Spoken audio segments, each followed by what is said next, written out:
Hello everyone, it's Ashwin Rao, and in today's video I'm bringing you a new makeup that I acquired from Blue Owl, which is based out of Seattle, Washington.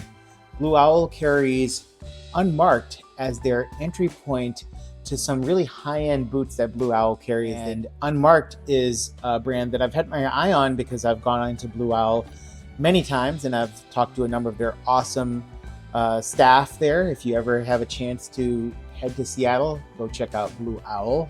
Unmarked is a brand that has production base in Leon, Mexico. And for those of you who don't know, Leon has a long history of traditional footwear manufacturing, specifically boot making. And I became particularly interested when I saw a makeup that was essentially a mashup of the Western style with the heritage, almost elevated European Chelsea style boot. And this is their Bandido boot. So we're going to do an unboxing. So the box, even though the brand is called Unmarked, has a marking on it that says Unmarked. That will start to warp your mind if you think too closely about it. Otherwise, the box is largely unmarked. Go figure. There is a label here. Basically tells us these are their Torino boots in an Oasis black leather. That's a Desert Oasis cow suede leather from the CF Stead Tannery out of the UK. I'm a US 10 and a UK 9, and this is 28 centimeters long. So just keep this in mind that the US 10 size, these run true to size. Let's do a little unboxing, get rid of the unmarked box.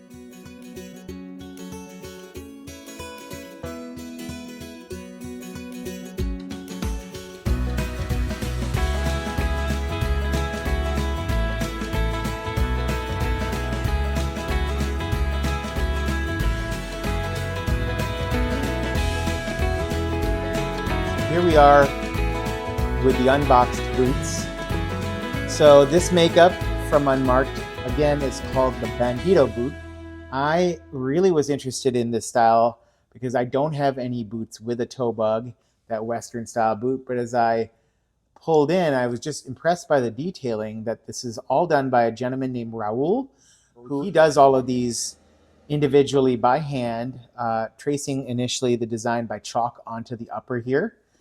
The other thing that I really was impressed with was this unique, almost spade-soled approach to the toe. You see that this outsole has this squared off design here, and yet the curve of the toe is this almost elongated, rounded, or round-toed last. I get the roundness, but the squaring off, which lends itself to looking almost like a spade sole, just up at the toe rather than on the sides of the shoe here. If we flip the boot over, you're going to see my favorite Vibram Explosion heel and forefoot padding. This is a Goodyear welted stitch done to create the outsole stitching here. So it's a open channel stitch along the base of the shoe here, but Goodyear welted.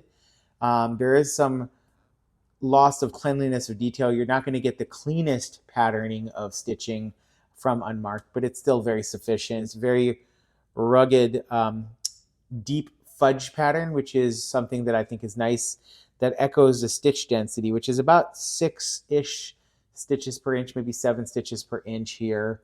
And here we have this elastic side paneling that's covered in leather. This shoe is fully lined, as you can see here, right there, with leather as well. I believe that's a veg tan calf leather. This has a natural veg tanned footbed, insole, as well as midsole.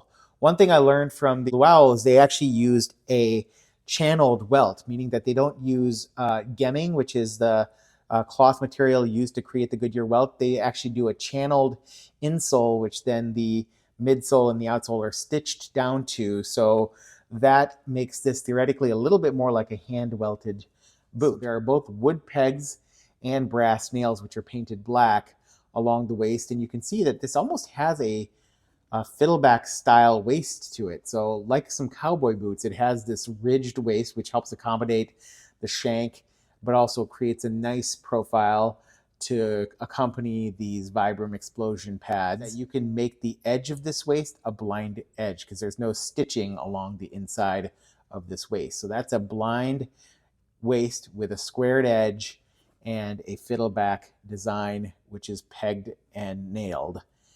When we come to the heel, you see that this is a full grain stacked leather heel, which is pitched pretty aggressively, almost like a dress shoe, but very characteristic of many cowboy boots with that fairly aggressive pitching. It's not quite as aggressive as some of the cowboy designs that I've seen, but still a very nice design there.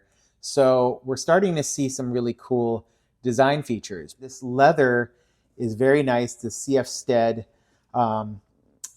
Desert Oasis leather has a fine nap, but it almost is to the point of having a little bit of hairiness to it that makes it feel a little bit more like a rough out leather. So it's sort of a transitional leather between true suede and rough out. This boot also typically uses both leather toe and heel stiffeners. These are very stiff stiffeners, so to speak, but apparently these are made of leather according to the website. So you're getting a full grain European leather upper, a hand sewn toe bug, hand detailing done to create this waist and this footbed with the pegged and nailed waist with that fiddleback. You're getting that near spade type sole work done on the toe, where you have this rounded toe with this squared off outsole. You have that fudge work done with fairly clean stitch work done along the upper here. You get your Vibram explosion pads. You get a very pitched heel.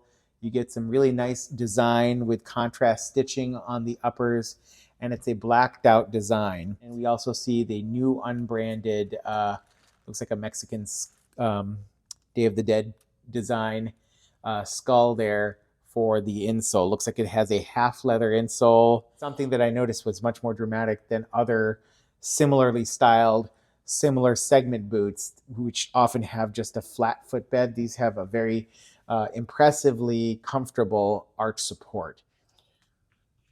Now, a boot such as this with leather heel and toe stiffeners, handwork done to create this pitched leather heel block, a blinded pegged waist, 120-degree Goodyear welted construction with some hand finishing done along the edges of the waist, unique handwork done to create the squared off toe with this rounded toe profile, the hand sewn toe bug, and a unique gusseted style using a European full grain leather with a fully lined inside, veg tan leather, midsole, outsole, footbed, the works.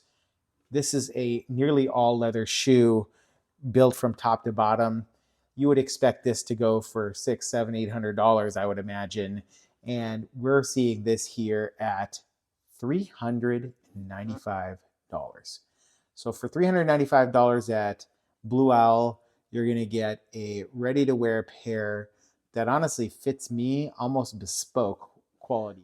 Rugged, refined, you get both of them here, which is really my jam. The rugged and the refined. Hope you're all doing well. Talk to you soon. Take care and have a good one. Goodbye.